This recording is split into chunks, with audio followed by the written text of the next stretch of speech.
Buenas tardes a todos, bienvenidos a otra transmisión de su programa El ABC del Empresario. Los saluda Pablo Gutiérrez y el día de hoy tengo dos invitados muy especiales con un tema que es de suma importancia para todos nosotros. Cuando hablamos de factureras, cuando hablamos de compra de facturas, generalmente tendemos a pensar, no, pues esos son los defraudadores, esos son la gente que no quiere contribuir con México, son los que hacen estrategias fiscales chuecas o estrategias fiscales agresivas, y yo no soy un comprador ni un vendedor de facturas. Entonces, cuando dicen que los van a mandar a la cárcel o que les van a mandar todo el poder fiscalizador, pues a mí no me aplica porque yo no compro ni vendo facturas.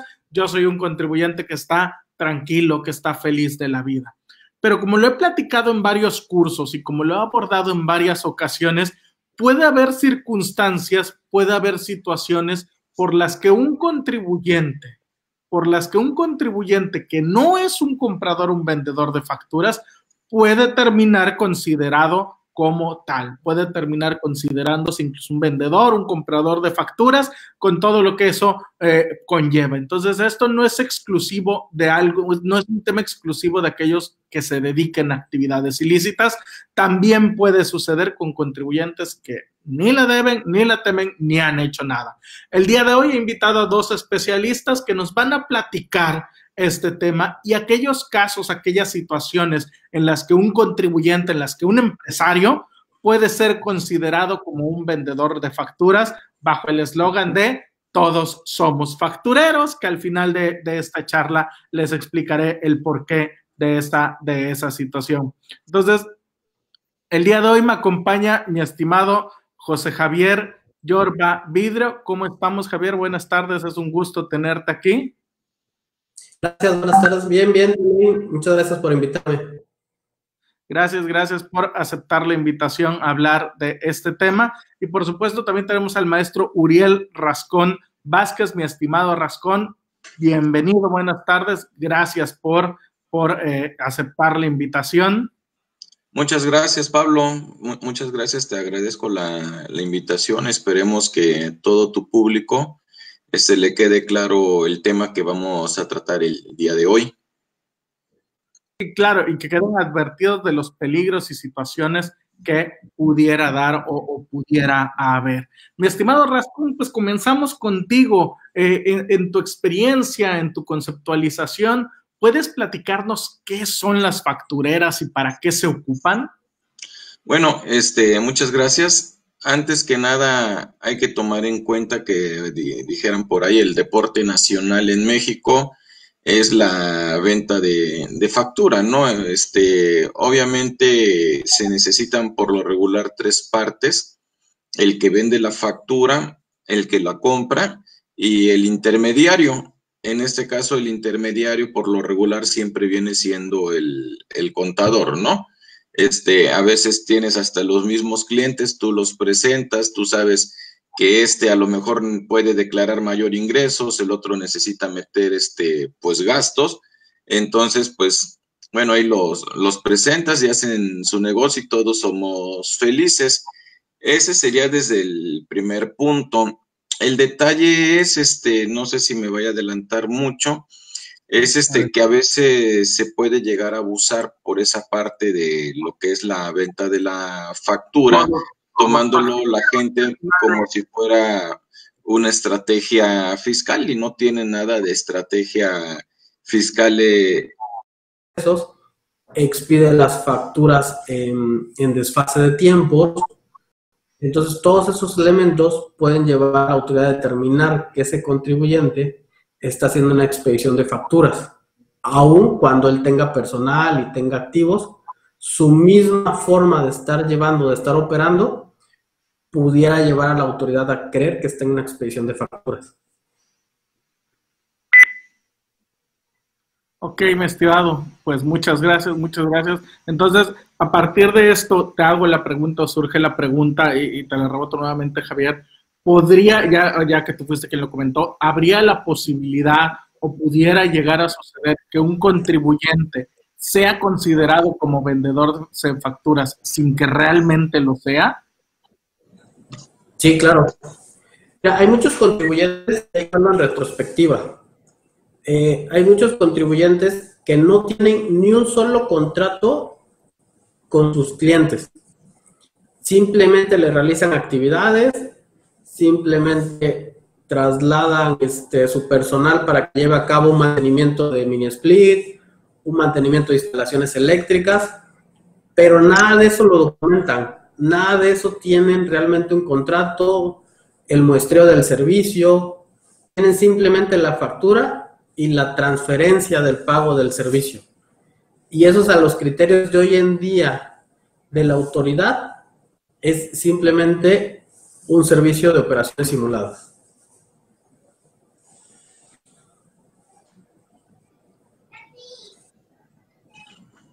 Creo que por ahí. Se le fue a Pablo, yo creo. Sí, tenemos ese detalle en la oficina. Se nos fue la luz en la oficina, estábamos realizando la transmisión vía Facebook y me están indicando que ya nos está llevando a cabo la transmisión, ¿no? Entonces, ya vamos a continuar el programa, digo, pero en la parte donde estaban haciendo la transmisión se cortó ahorita la luz, ¿no? Entonces seguimos transmitiendo el programa normal, digo, aquí nos están viendo los compañeros del aula que pueden verse logueados, vamos a continuar la transmisión y ya si se retoma, ya retomarán la transmisión vía Facebook. Entonces nos comentaban, sí puede ser posible que seas considerado un vendedor de facturas sin realmente serlo. Entonces, mi estimado Rascón, ¿puedes platicarnos cómo es el procedimiento, qué procedimientos hacen las autoridades para determinar si alguien es un vendedor de facturas o no? Mira, hay algo ahorita que acaba de mencionar el contador Javier, es muy cierto. Hay dos figuras que se le llaman EFOS y EDOS. Los EFOS son empresas que facturan operaciones simuladas y los EDOS son empresas que deducen operaciones simuladas. ¿A qué se le llama esto?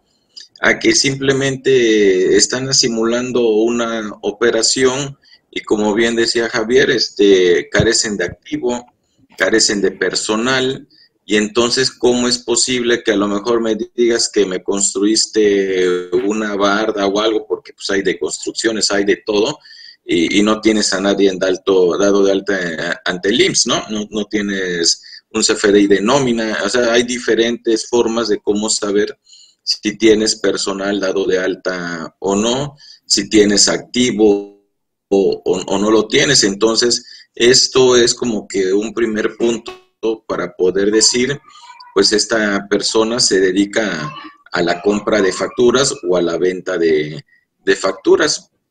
Tomemos en cuenta que hoy en día también está lo que es el 69B, también entra la materialidad. Bueno, a ver, dime dónde está esa barda que construiste, dime dónde está tantas cubetas de pintura que compraste, qué fue lo que pintaste, porque yo veo que tu oficina está muy chiquita como para que me compres 100 cubetas de pintura, y a lo mejor dijeran no hay crimen perfecto, a lo mejor compran 100 cubetas de pintura y no compran ni una sola brocha y no compran ningún rodillo. Entonces, ¿cómo vas a pintar esas 100 cubetas o quién lo va a hacer? O sea, empiezan a haber muchas causas por las cuales puede la autoridad ir desmenuzando el decir, a ver, aquí yo creo que me estás mintiendo. Siento que esto no es verdad. Les digo, es muy importante esta parte de la materialidad hoy en día, el demostrar. A lo mejor si compraste tus 100 cubetas de pinturas, pues tómale foto a tus 100 cubetas y cómo las pintaste, qué es lo que hiciste, porque también te puede pedir pruebas la autoridad para desmentirla. A ver, demuéstrame que sí fueron reales esas 100 cubetas, ¿no? Entonces sí son varias causas, porque a lo mejor puede ser que tú de buena fe compraste tus 100 cubetas y todo a X empresa que se dedica a vender pintura, pero esa empresa también se dedica a vender de vez en cuando una que otra facturita, tiene doble actividad, tiene su actividad con la que está dado de alta y tiene la actividad extra, por así llamarle. Entonces, puedes tener la mala suerte que el SAT esté investigando a ese proveedor es lo que se le llama la lista que sale mensual de los proveedores, la lista negra, podríamos llamarle así, del 69. Y si tú tienes operaciones con ese proveedor, pues ten mucho cuidado, porque a lo mejor tú lo hiciste de buena fe y cuentas con todos los elementos, pero ya el estar teniendo operaciones con alguien que se está dedicando a los EFOS, vamos a llamarle, que facture operaciones simuladas, puede ser que te llegue a ti también una revisión a raíz de ese proveedor, que yo creo que pues nadie quisiera estar teniendo problemas si realmente no es tu caso, ¿no? O sea, a lo mejor tú cuidas mucho eso, como bien decía Javier, a lo mejor tienes tus contratos, les pides la alta del seguro social a los trabajadores cuando te van a ir a hacer un trabajo, cuidas todos esos detalles como para que tengas entre tus proveedores a uno que está en esta lista del 69B y te puedas hacer acreedor a una revisión. Eso es lo que se podría también llegar a dar, Pablo.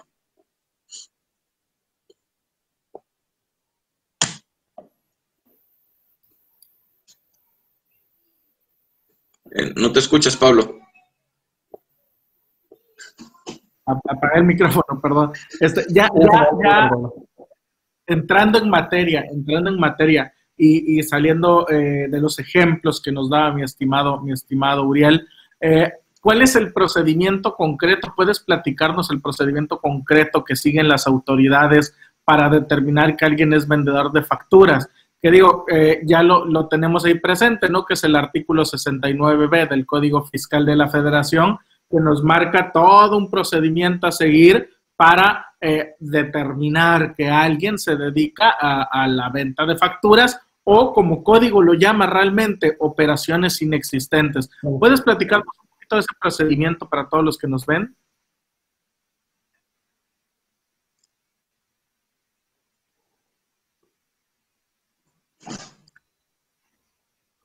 Sí, Javier, ¿puedes platicarnos?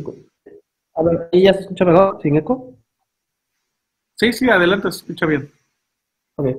Sí, mira, el procedimiento es bastante limitado, por así decirlo, y también bastante arbitrario por parte de la autoridad.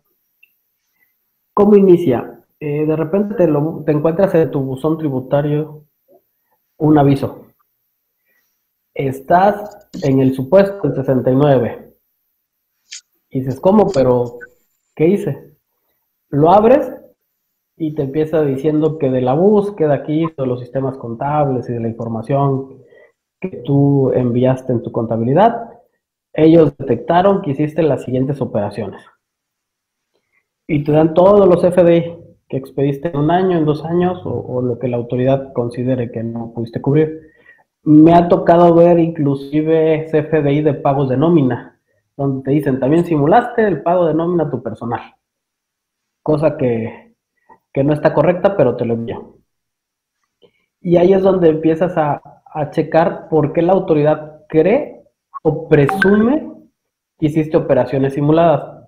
Como bien lo dijo el maestro, pudo haber sido que empezaste a vender pintura blanca, pero en tu inventario o de tus facturas de egresos no se determina nunca que compraste esa pintura blanca.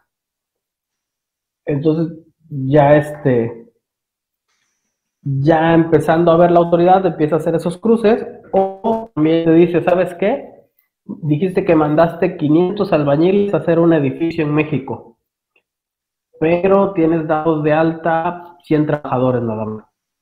Entonces no pudiste sacar el edificio en tiempo y forma. Y te dar los elementos que para ellos y de manera personal cree que son por qué tuviste esas operaciones simuladas. Te da 15 días para que tú presentes las pruebas que tu criterio o el escrito que tu criterio consideres. Después de esos 15 días, la autoridad tiene 50 días hábiles y desde aquí ya como litigante, yo creo que ahí hay un desfase entre las partes.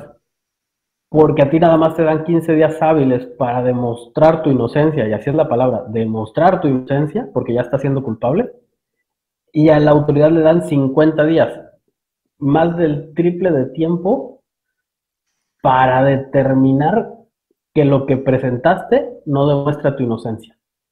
Entonces, una vez de esos pasados 50 días, la autoridad va a hacer una determinación final donde si con lo que presentaste eres inocente o mantiene su criterio de culpabilidad de operaciones inexistentes.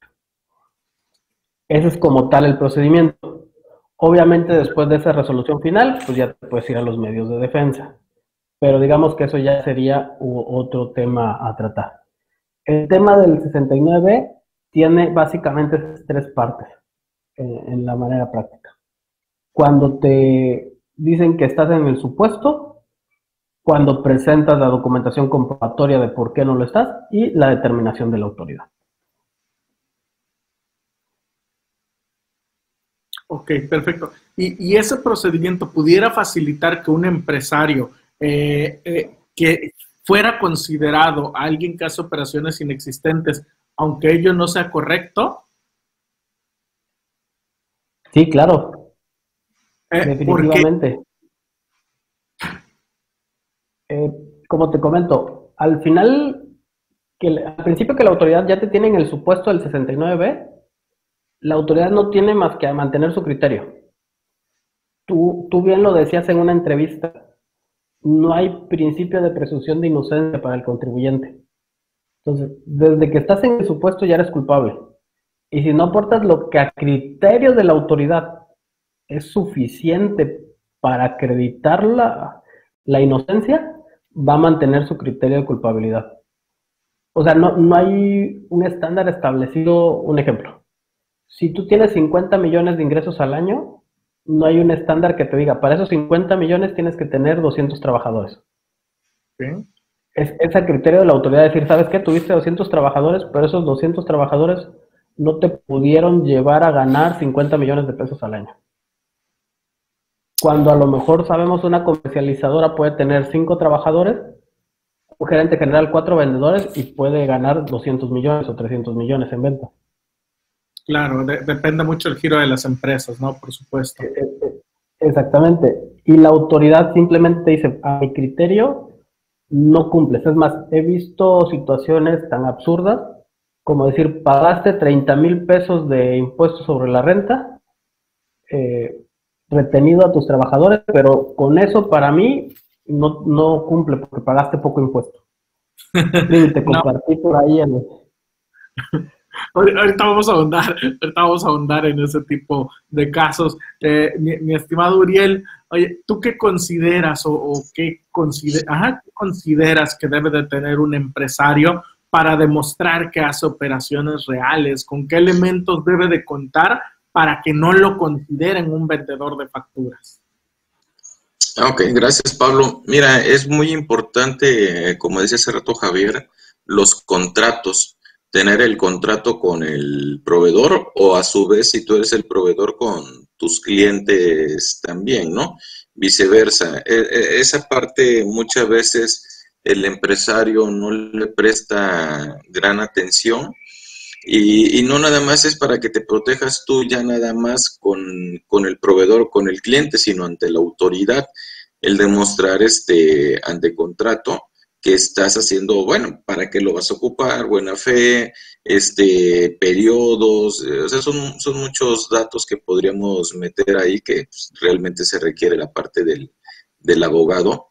Entre ellas yo les podría decir de las cláusulas, si es una prestadora de servicios, demostrar las altas del seguro social de los trabajadores y no nada más el alta, porque lo puedes dar de alta y lo das de baja y ya, sino los pagos del seguro social, los pagos mensuales, donde se vea que sí la gente que te va a mandar, pues bueno, se vea que está cumpliendo. Sin que me desvíe del tema, que no, para no caer en la parte del IMSS, o sea, esa es una parte que necesitas tú como empresario, el tener mínimo ahí tu contrato, estar checando cada mes, si no tú como empresario, tu contador o la parte que tengas administrativo, que con quien lleves operaciones no estén en este listado del 69 de la Secretaría de Hacienda, porque si ellos llegan a salir, pues obviamente la recomendación sería, mira, mejor cámbiate de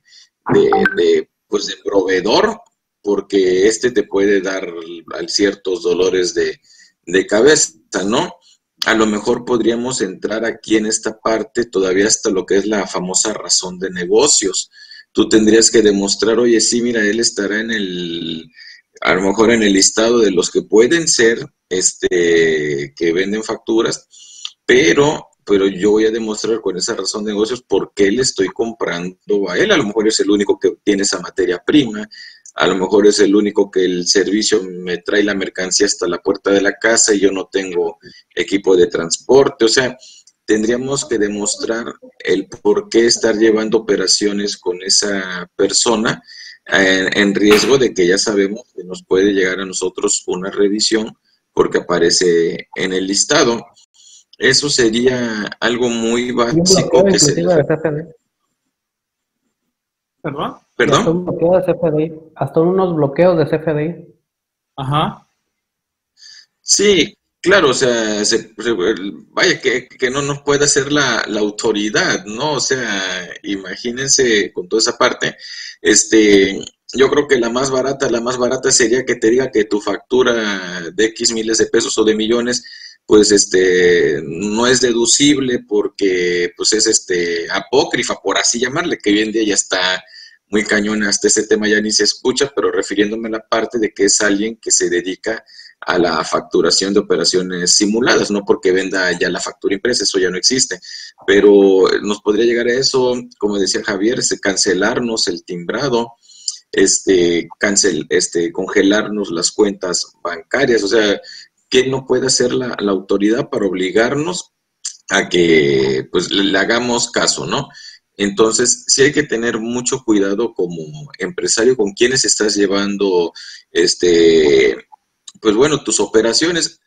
Aquí lo malo es que dijéramos, pues esa es bronca de la autoridad, o sea, a ver, si ya tienes un listado, pues ve y cáele a ellos, a por qué a mí me vas a llevar entre las patas, por así decirlo, por el tener operaciones. Mientras a mí me siga funcionando ese proveedor, pues yo tengo todo el derecho de estar comprando con quien yo quiera, ¿no? Porque pues sí se me hace algo como muy tonto el decir, aquí está el listado de quiénes. Bueno, ¿y qué les hiciste tú a ese listado, no? Me estás diciendo que yo no haga operaciones con ellos, pero tu autoridad, ¿qué le estás haciendo a ellos? Desgraciadamente, la autoridad se va más con el que compra la factura, que puede ser que tú no te estés dedicando a comprar la factura, sino que simplemente tuviste la mala suerte de caer con alguien que sí lo hace, que al que la vende. Entonces, ahí tendríamos que tomar en cuenta también esa parte, porque ya tiene quiénes son los que venden la factura, pero a ver, le está interesando quiénes están haciendo la deducible, o sea, el que le está comprando, el EDO, que les decía, las empresas que deducen operaciones simuladas. Sobre eso se está yendo la autoridad. Entonces ahora no nada más es dentro de todas las responsabilidades que tienes que cumplir en el aspecto contable y fiscal, todavía tienes que estar viendo con quién llevas operaciones. A lo mejor una empresa pequeña lleve con 4 o 5, pero ¿qué pasa si tienes unos 40, 50 proveedores o más? O sea, tienes que estar checando cada uno, es más trabajo administrativo para poder saber con quién llevar tus operaciones y con quién no. Ok, estimado. Entonces, bueno, entre los elementos, regresando a la pregunta inicial, ¿no? Entre los elementos que tú consideras que pues deben ser necesarios para demostrar que uno no se dedica a la compra o venta de facturas, nos hablabas de contratos, nos hablabas de altas del IMSS, un punto muy importante, no solo el alta, ¿no? Porque ahorita doy de alta a 100 trabajadores y resulta que el día siguiente los doy de baja, ¿no? Altas del IMSS, tener los pagos del Seguro Social, entre otros. Concretamente, nada más en sí o no. ¿Tú consideras, mi estimado Uriel, que esos elementos son suficientes para que alguien ya pueda evitar ser considerado un vendedor de facturas? Es decir, que esos elementos que tú citaste son suficientes para que se demuestre que las operaciones son reales. ¿Consideras que es suficiente, sí o no? Me atrevo a decir el no, Pablo, porque queda a conciencia también gran parte de la autoridad. Perfecto, ahí la dejamos, estimado Navas. Mi estimado Javier, ¿tú consideras que los elementos enlistados y que hemos venido mencionando, digamos, incluso contratos, bitácoras, órdenes de compra, reportes de servicio, todo lo que se les ocurra, hasta fotografías, ¿considerarías tú, mi estimado Javier, que son suficientes para demostrar que las operaciones son reales, sí o no? No, no derivado de que... Te doy el uso de la voz, explícanos, ¿por qué no? Sí, a pesar de todo lo que puedas entregar a la autoridad o todo lo que puedas referir, como bien lo dijo el maestro, actualmente está un tema que es la fecha cierta. Algo muy debatible y muy doctrinal, por así decirlo, porque no hay ninguna ley en específico que te maneje qué es la fecha cierta, simplemente la doctrina y una jurisprudencia que salió el año pasado, por ahí que menciona...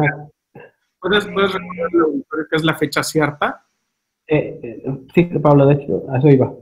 Se entiende por fecha cierta el darle a un documento privado que firmamos entre tú y yo, entre el maestro, que firmamos los tres un acuerdo, pero como es privado entre nosotros, simplemente podríamos decir que nosotros conocemos cuándo se hizo.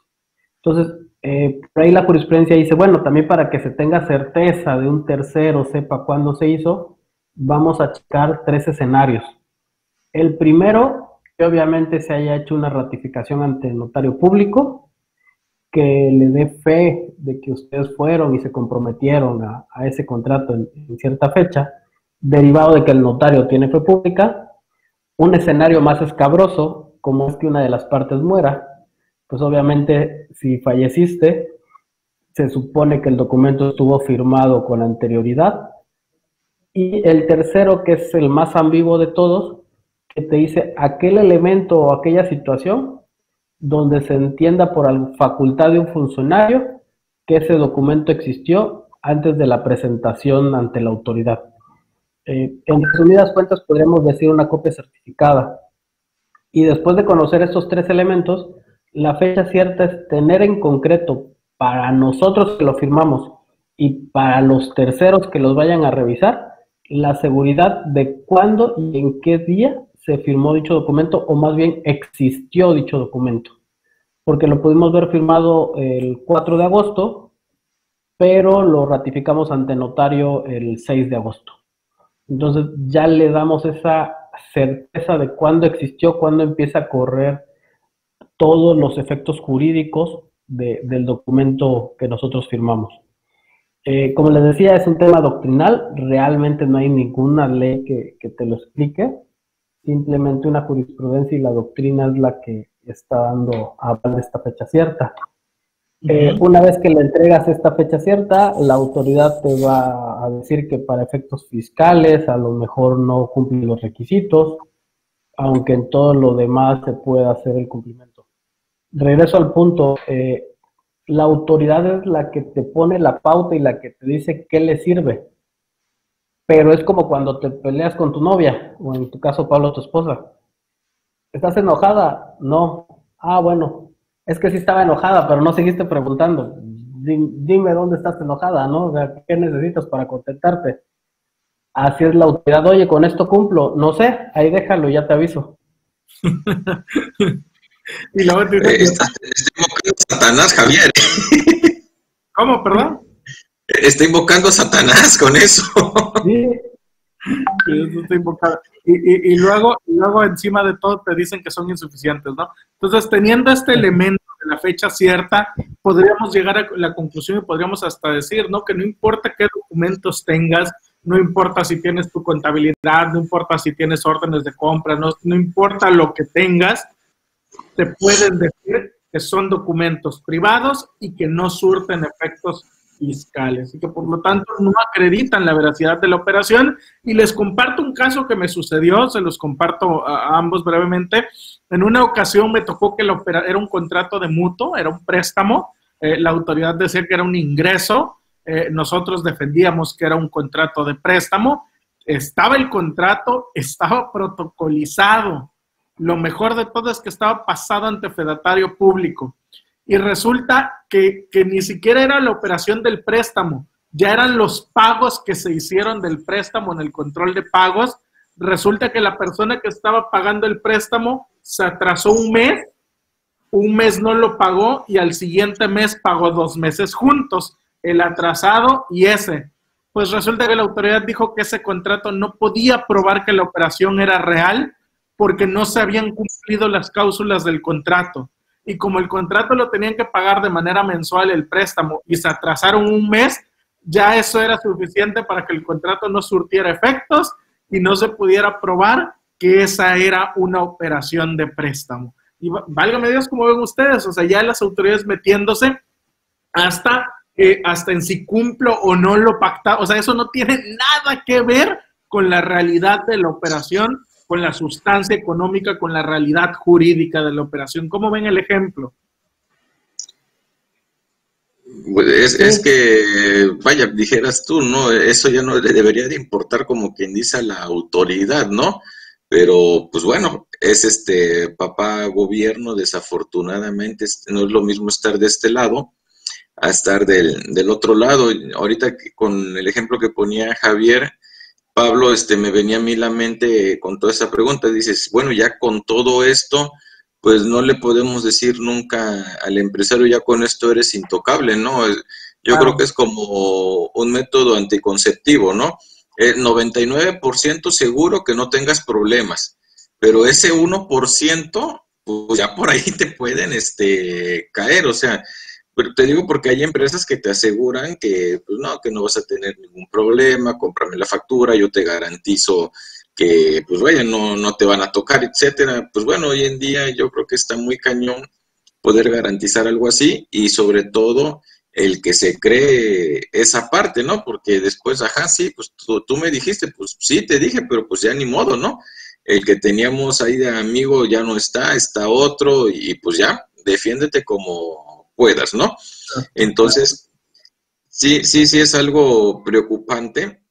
Desgraciadamente hemos abusado mucho de esta parte. Yo creo que por eso cada vez el gobierno ha tenido que ir apretando más y más pues las tuercas ahí, hacerse de qué otra forma puede pues tener controlado esta parte, porque sí se ha venido abusando mucho en cuanto al tema de lo que son pues la compraventa de facturas, al grado de que hay empresas que, te digo, se dedican ampliamente a la venta de factura, ¿no? O sea, yo creo que en nuestro ámbito, si tú dices a cualquier contador, abogado, oye, ¿conoces a alguien? Ah, sí, ¿y cuánto? Hasta ya sabe uno el porcentaje que se viene manejando, ¿no? A lo mejor, no, ese pide el 9, el 10, no, yo te tengo uno que con el 6, el 7% te la arma, o sea, hasta sabe ya uno porcentajes y todo.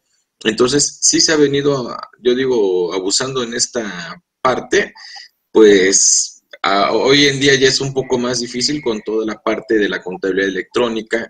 Ya es, ahora sí que siguiendo el ejemplo de Javier, ¿no? Es como cuando a la novia o a la esposa, ¿no? ¿Dónde andabas? Pues ya para qué me pregunta dónde andabas si ya sabe dónde estaba, ya para qué, ya nada más es como para ver que verte sufrir, que te pones nervioso y todo, ¿no? El dónde andabas.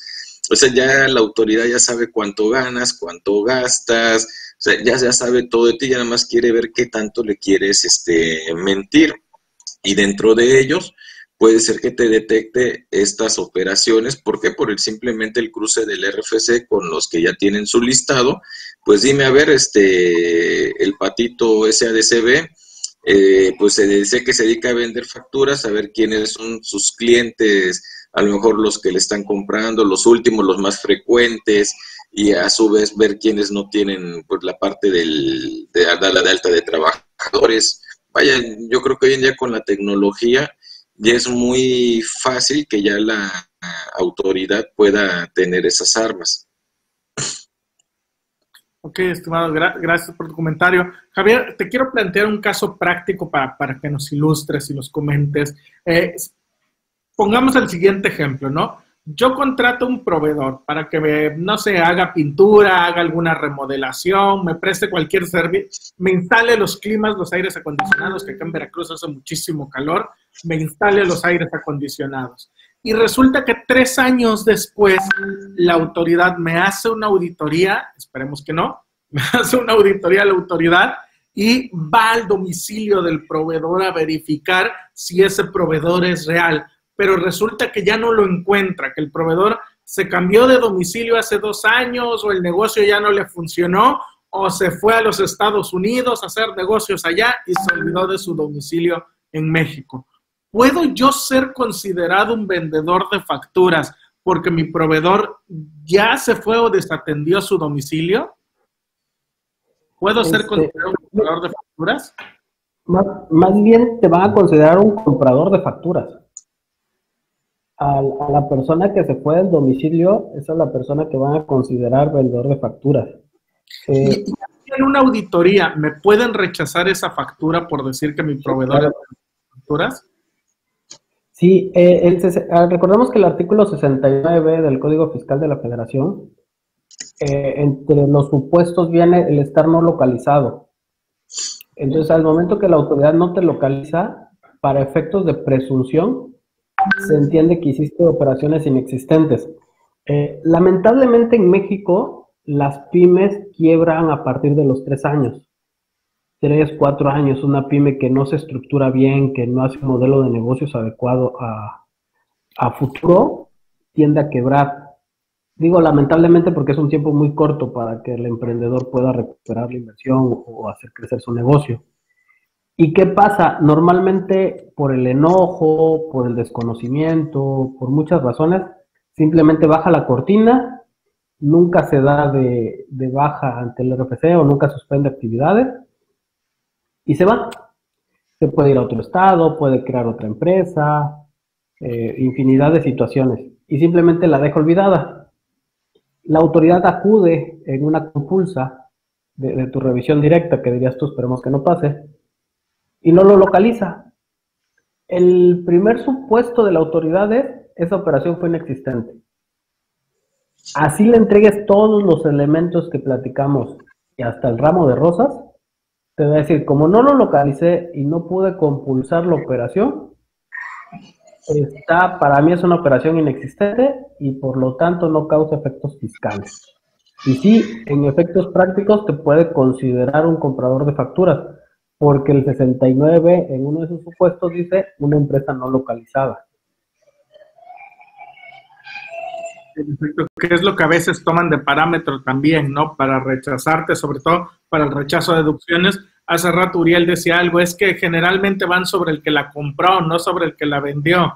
Realmente, mi estimado Javier, mi estimado Uriel, no sé si ustedes coinciden, pero es que el negocio está en quien compró la factura, quien le quitas el efecto de la deducción y por tanto haces que le salga más impuesto a pagar, ¿no? El que la vendió, al final con él no obtienes un beneficio económico inmediato, como si lo obtienes con el que dedujo la factura, con el que lo ocupó. Entonces, esa es la razón por la que yo siempre he justificado que ir sobre el vendedor de facturas es la excusa, realmente. Lo que interesa es quién compró la factura, entre comillas, o quién realizó la deducción, ¿no? Porque eso es realmente quien importa, quien va a sufrir el efecto, quien va a sufrir quien va a sufrir el efecto de disminuir la factura, ¿no? Quien va a utilizar la deducción. Entonces, se ve reflejado, perdón, Pablo, se ve reflejado en pagar menos impuestos al hacerlo deducible. Es por eso, ¿no? O sea, si tú haces deducible esta factura, no me estás pagando lo que debería de ser, ¿no? Creo que los tres coincidimos en esa parte. Nada más que, pues bueno, digo, por si alguien nos está viendo y anda metido en esto, no es estrictamente que sea así, porque incluso te habla de un intermediario también, o sea, más allá metiéndonos en código, que tú eres el experto ahí, Pablo, en esa parte, no nada más es que sea el que vende y el que compra, también hay responsabilidad para el que fue intermediario, y yo creo que ya cuando estamos hablando de cárcel o posible cárcel, pues si Javier vende, yo compro y ya veo que estoy a un pasito, pues mi último recurso va a ser, pues sí, pero Pablo fue el que me dijo, ¿quién es Pablo? Y pues el contador, el que me presentó y todo, y al menos no me voy solo, ¿no? O sea, Vaya, ese sería el detalle, que no nada más son esas dos figuras, sino también el intermediario, como lo decía al inicio, que por lo regular viene siendo el mismo contador, es el que también lleva cierta parte de responsabilidad, y creo que por ahí estaba la propuesta que ya no recuerdo bien si pasó o no, pero era de que si tú como intermediario apoyabas a la autoridad en darle todas las pruebas, o sea, para que cayera directamente en específico más al que compra, pues bueno, ya pues ya no ibas a tener quizá tantos cargos como si no apoyaras a la autoridad. Pero sí estamos hablando de tres figuras: el que vende, el que compra y el intermediario. O sea, desgraciadamente, o bueno, afortunadamente quizá, porque yo no me dedico a esto, pues que hagan bien su chamba la autoridad adelante, ¿no? Alguien nos tuvo que haber conectado definitivamente. El broker de la venta de facturas, ¿no? El intermediario. Que ayuda. Adelante, Javier. Un poquito, Pablo, el punto que comenta el maestro, pero me regreso un poco al tema de los impuestos. También la autoridad siempre va a agarrar de parámetro el no localizado y mayormente en las devoluciones. Normalmente todos tenemos proveedores medianos o pequeños, que obviamente, como les comentaba, o lamentablemente también por esta crisis de pandemia, quebraron, cerraron, se enfermaron o Dios no quiera fallecieron, y no tuvo nadie que dio el aviso. Porque sí me encontré también un caso de un servicio de mini split donde el dueño falleció, pero pues vivía solo, o sea, no tenía esposa, los hijos no lo veían y nadie dio el aviso del fallecimiento. Aún con toda la tecnología que estamos platicando y a su alcance que tiene directamente la Secretaría de Hacienda por medio del SAT, entonces quedó activo el RFC de su persona moral. Lo van a buscar. Obviamente está cerrado el negocio, pues ya no hay quien lo abra, quien lo opere.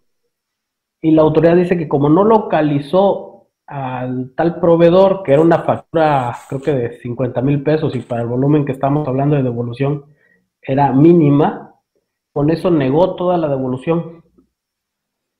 Obviamente quien estaba pidiendo la devolución se empieza a mover, empieza a buscar, se entera de este fallecimiento, nos enteramos desgraciadamente de este fallecimiento, conseguimos un acta de función en el registro civil, la presentamos como prueba, pero la autoridad dice, bueno, pero es que tiene que venir su heredero a hacer los trámites de baja, y dice, bueno, pues si no tiene a nadie,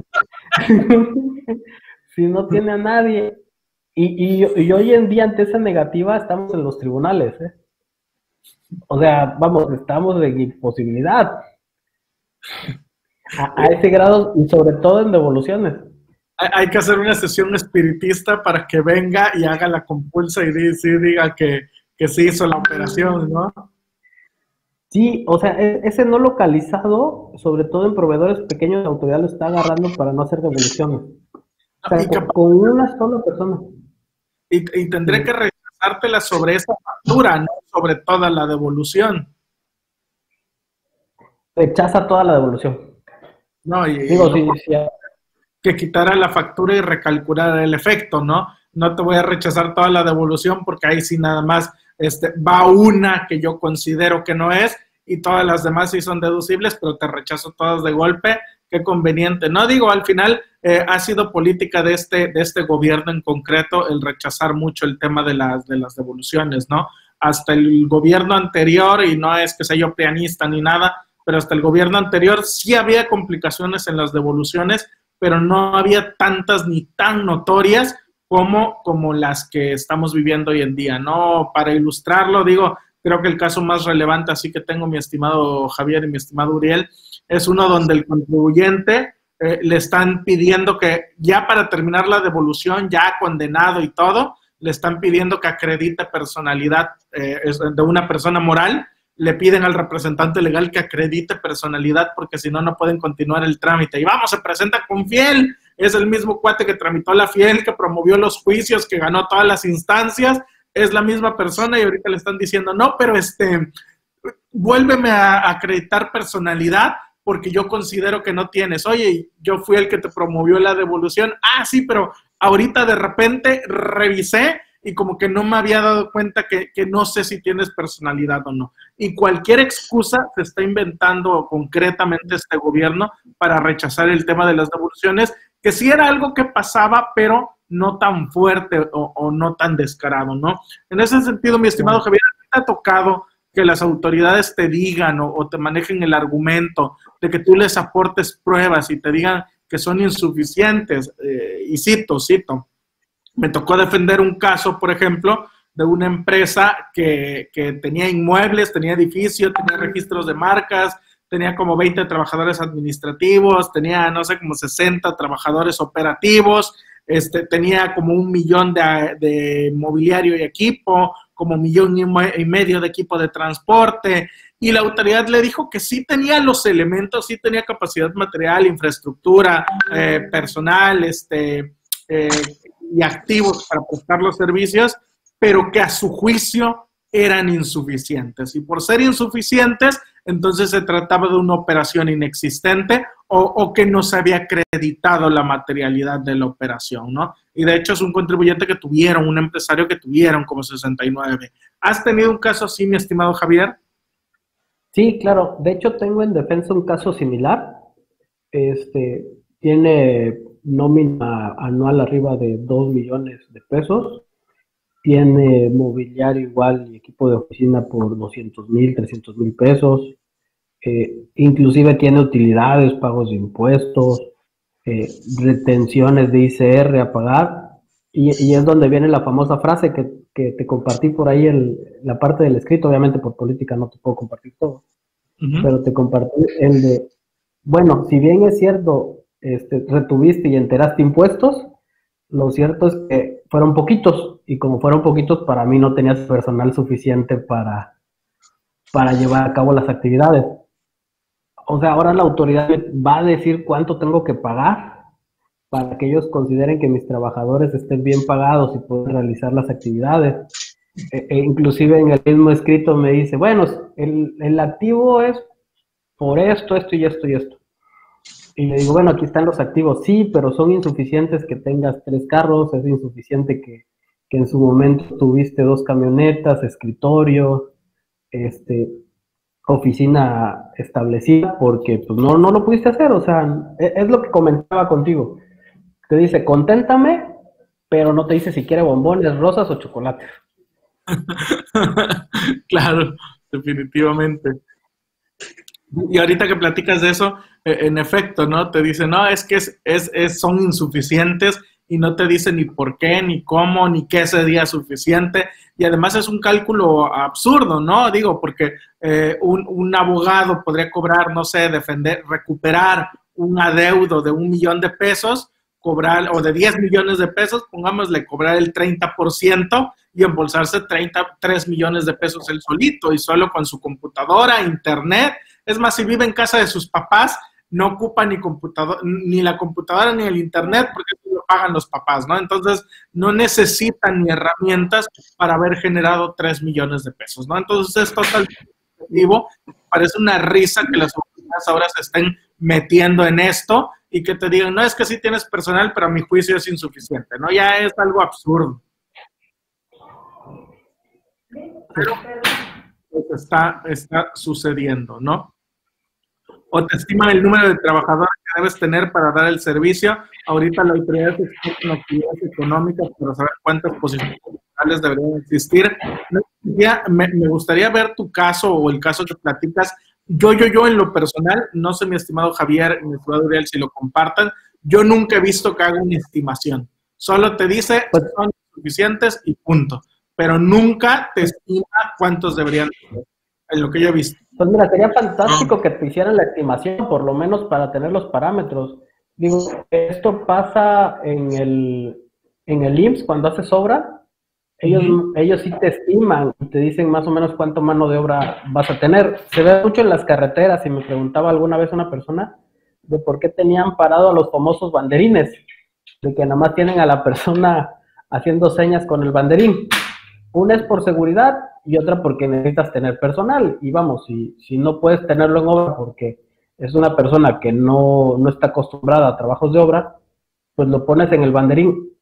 Yo creo que si la autoridad te dijera, ¿sabes qué? A partir de 10 millones necesitas 50 personas, a partir de 20 millones necesitas 120 personas, sería la seguridad jurídica que hoy en día necesitamos.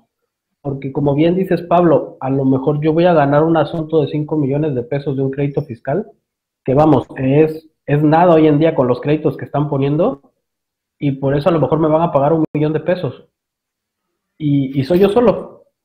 Y a lo mejor, como tú dices, vivo con mi mamá, no pago renta, no pago nada, y entonces no tengo más que mi computadora, que a lo mejor ni está mi nombre o la compré en el empeño.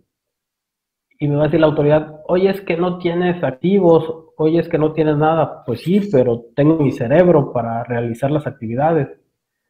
Entonces te digo, yo creo, digo, no conozco el ejemplo tampoco de la señorita Nancy, pero si ya están estimando, pues habría que ver esos parámetros y sobre todo en qué ley se fundamentan para conocer esos parámetros. Que eso va a estar buenísimo, ¿no? Saber de dónde sacan los parámetros para calcularlo y cómo pueden decir cuánto es suficiente o insuficiente. Digo, en lo personal, la anécdota personal, tengo un amigo que el día que lo despidieron no lo despidieron, perdón, renunció y se fue a otro puesto, la vacante que él dejó en la empresa tuvieron que contratar 2 personas para poder cubrirla, porque él trabaja muy rápido, no se distrae casi cuando trabaja, y ya después cuando lo recontrataron en la empresa, despidieron a las 2 vacantes y se quedaron solo con él y le mejoraron el sueldo, ¿no? Entonces es una persona que trabaja casi al doble de velocidad que otro tipo de personas. ¿Cómo puede saber que yo lo tengo a él y que con él me es suficiente para cubrir 2 o hasta 3 puestos laborales, ¿no? Y todo ese tipo de temas. Pero bueno, ahora sí se están manejando las autoridades. Les pregunto entonces, mi estimado Uriel, ¿tú crees que la realidad, o sea, después de todo lo que hemos platicado, podemos llegar a la conclusión de que los contribuyentes, de que los empresarios están al arbitrio, están al capricho de las autoridades fiscales? Ay, lo pusiste muy feo así, ¿no? Desafortunadamente sí, porque no tenemos esa certeza. El decir, hablando, ¿no? Bueno, que te dijera la autoridad, siempre y cuando tengas un contrato, ya con eso no vas a ser sujeto de revisión o no sujeto de revisión, sino simplemente ya no voy a andar pensando mal de ti, pues tengo mi contrato y punto, ¿no? No es de esa forma, desafortunadamente. Ahora sí, puede ser que al de enfrente nada más le pidieron el puro contrato y ya con eso la libró, pero puede ser que a ti no. Entonces, ¿por qué? Porque a lo mejor te tocó otro auditor, ¿no? Venían los dos caminando por la calle y tú te pasas para allá y yo me atravieso a y sale cada quien, ¿no? Entonces, desafortunadamente no me atrevería a decir con esto ya ya estás todo bien. Siempre va a haber una pequeña posibilidad en donde la autoridad diga, pues como que no me cae esto no me queda muy claro y voy a seguir revisando. Simplemente a su juicio no cumplas con todo lo que te está pidiendo. Sí podemos caber en esa parte. Decía algo Javier que sí suena muy interesante. O sea, qué bueno que dijera la autoridad así tipo un umbral, ¿no? Pues para hacer tal trabajo necesitas tantas personas y todo, y pues ya me evito de broncas, ¿no? Porque, por ejemplo, el ejemplo que ustedes citaban de pues, quizá un joven abogado que tenga la computadora, trabaje con sus papás y todo, pues digo, bueno, a lo mejor ni siquiera es su computadora, se va a un café de internet y todo, y que yo recuerde ninguna parte de la ley estás obligado a decir que tienes que tener mínimo una computadora o algo para demostrarlo. O sea, todo está en la parte de su intelecto, ¿no? O sea, en sus aprendizajes, todo lo trae ahora sí pues dentro, ¿no? Entonces, ninguna ley te obliga a decir, a ver, tienes que tener tanto mínimo. Y entonces es donde entra el problema, porque la autoridad pareciera ser que esté escrito y te va a decir, pues para mí no, porque para lo que ganaste tenías que haber tenido mínimo una computadora. Entonces, ese sería el problema, ¿no? Que no está nada escrito para nosotros, pero para la autoridad pareciera ser que sí. Entonces, es donde viene, pues bueno, ese problema. ¿Por qué? Porque no hay un umbral, un parámetro, un punto de equilibrio, por así llamarle,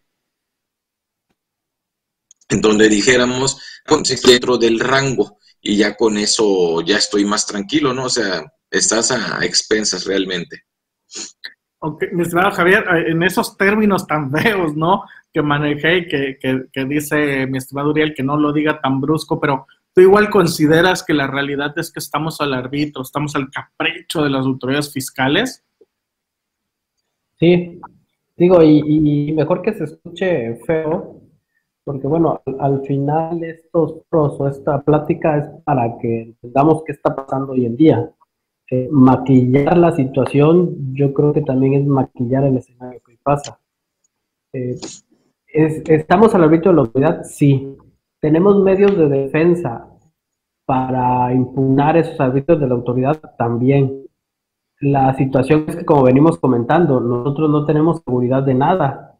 Sin embargo, la autoridad se ha hecho un manual para el Tribunal Fiscal, que le llamamos nosotros, el Tribunal Federal de Justicia Administrativa, donde le explica detalladamente, a criterio obviamente de la autoridad, qué es un NEDO y un EFO.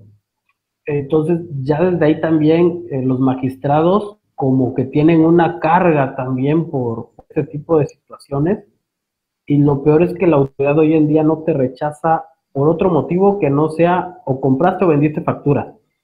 Ya no estamos en esos momentos donde me decía, oye, lo que tú estás deduciendo, pues yo considero que no es estrictamente indispensable, o creo que esto está mal calculado el impuesto. Simplemente van por la fácil de decir, le compraste facturas a tal persona o le vendiste facturas a tal persona. No están haciendo un estudio realmente de la contabilidad, porque es más fácil decirte que eres vendedor o comprador de facturas en general a todos los contribuyentes. Entonces sí, estamos al arbitrio de ellos realmente. Definitivamente. No, pues triste noticia para los contribuyentes, y que ante tal incertidumbre, ante tal inseguridad que hay, ¿qué recomendaciones les dan, ya para ir cerrando el programa, mi estimado Uriel? ¿Qué recomendación le das a los empresarios ante esta incertidumbre y ante la posibilidad de que, aún sin serlo, puedan ser considerados vendedores de facturas? Sí, mira, pues ya para ir cerrando, yo que les diría una recomendación muy simple: cada mes revisen el listado que emite el SAT para ver que sus proveedores no aparecen como posibles EFOS. Yo creo que ya eso sería un gran avance. En una ocasión un cliente no sabía, la contadora no sabía de esta parte, le digo, oye, no, pues tienes que checar cada mes. Y dice, bueno, y en teoría me dijo, no, y tiene razón, y dice, bueno, y si aparecen ahí, ¿qué culpa tengo yo? Esa no es mi culpa. Dice, que aparezcan ellos ahí. Le digo, pues resulta ser que ahora sí es tu culpa, ¿no? O sea, tú tienes la obligación de estar checando, y pues ya tú sabrás la decisión de tomar, decir, bueno, conmigo no ha fallado, sigo ahí, o mejor cambio y me voy con alguien que no esté en esos problemas. O sea, quizá en parte tenía razón, o sea, pues no es mi culpa que esté ahí, pues para ti no, y quizá tenga razón, pero para la autoridad sí, y tienes esa obligación que estarla cumpliendo. Entonces, pues ya con eso, con que estén checando al menos mes con mes, ya es ganancia. Ok, estimado, muchas gracias. Estimado Javier, ¿tú qué les puedes recomendar a los empresarios y a las personas que nos ven para actuar y para evitar esta incertidumbre? Sí, como bien lo comenta el maestro Uriel, yo les recomiendo que se acerquen a un defensor especialista en la materia, porque bien lo dice, o sea, a veces tenemos gente cercana que bien domina la contabilidad, que bien domina a lo mejor la defensa de tus contratos mercantiles, pero no tenemos un defensor ante estos arbitrios de la autoridad, alguien especialista en temas fiscales, corporativos. Eso es lo que yo les recomiendo, que se llenen de un grupo de expertos para que obviamente cuiden todos los aspectos. Si bien es importante la contabilidad por sí sola, también es importante hoy en día tener adecuadamente con los reglamentos fiscales que la autoridad está sacando año con año. Claro, y por supuesto un defensor de la materia, ¿no? Porque muchas veces nos ha tocado ver, por ejemplo, que el contador dice, no, a ver, ese no es mi trabajo, ese es trabajo del abogado, correctamente, muy bien planteado, ¿no? Algunas cuestiones. Hace rato, de hecho, el mismo Uriel lo comentaba, ¿no? Ahí cómo verán los abogados, porque eso ya es más parte del abogado. Pero a la hora que dicen abogado, pues también hay que discernir qué defensor es el que requerimos. Si es un abogado civil, laboral o fiscal, porque me ha tocado ver abogados que no son especialistas en derecho fiscal tratando de defender asuntos fiscales y perdiéndolos y no sabiendo atenderlos, ¿no? Porque la materia fiscal es totalmente distinta, no se maneja bajo las mismas reglas que las demás materias o que las demás áreas del derecho, ¿no? Entonces, a veces es un tanto complejo, lee uno las demandas y dice, oye, aquí había unos muy buenos agravios, pero como el abogado no está acostumbrado a litigar esta materia, no los vio y los manejó como si fuera materia civil o como si fuera cualquier otra materia que no es la materia fiscal, ¿no? Entonces hay sus diferencias y por eso se requiere no solo un defensor, sino un defensor especializado que conozca la materia y que los ayuda desde soportar sus operaciones hasta ya la defensa de alguna problemática fiscal. Pues estimado Uriel, estimado Javier, algo que quieran agregar, si gustan dar también sus datos de contacto. Mi estimado Uriel, comenzamos contigo. Muchas gracias, Pablo. Mi número de celular se los proporciono a todo tu público, 2299-823871. Y pues bueno, básicamente yo les diría que hoy en día ya piensen mucho el dedicarse a esta actividad, porque sí pueden tener consecuencias pues bastante serias. Entonces yo diría que si ya lo hicieron, pues ya es momento de retirarte quizá, y a lo mejor te vas tienes la suerte de irte libre, ¿no? A veces por engolosinarnos más, pues puede ser que ahora sí no te vaya tan bien. Ok, estimado, muchas gracias. Mi estimado Javier, algo que quieras agregar para finalizar. Sí, como lo estábamos comentando, búsquense un especialista en la materia, un defensor especialista en materia fiscal. Hoy los entornos están cambiando muy rápido para que podamos apoyarlos en todo. Yo me pongo a su disposición, le ofrezco mi número de celular y la dirección de mi oficina, la cual es en Bolívar, esquina Flores Magón, interior 107, y mi número de celular es 2292-50-78-91. Ok, gracias, estimado. Pues a los dos, muchas gracias por habernos acompañado el día de hoy. Cualquier duda, cualquier situación que tengan o comentario que quieran hacer adicional, nos pueden encontrar como el ABC del empresario. A su servidor lo pueden encontrar como L de Pablo Gutiérrez o como Diablillo Fiscal. Muchas gracias, estimados. Muchas gracias por aceptar la invitación. Gracias, Pablo, por la invitación. Estamos en otros programas. Esto fue el ABC del empresario. Hasta la próxima.